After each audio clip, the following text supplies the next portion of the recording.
जितना मोहब्बत पे पहरा होई उतने ही प्यार और गहरा होई। जितना मोहब्बत पे पहरा होई उतने ही प्यार और गहरा होई। तोहरे खातिर ये दुनिया जला दे अब।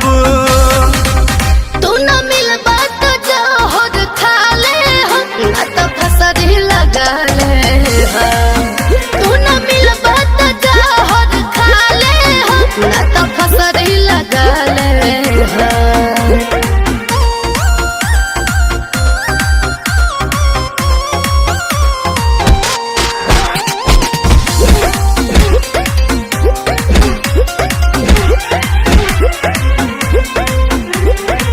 दुश्मन चाहे होके जमाना, चाहे होके खुदाई, दो प्रेमी के प्यार करे से केहू रोक न पाई।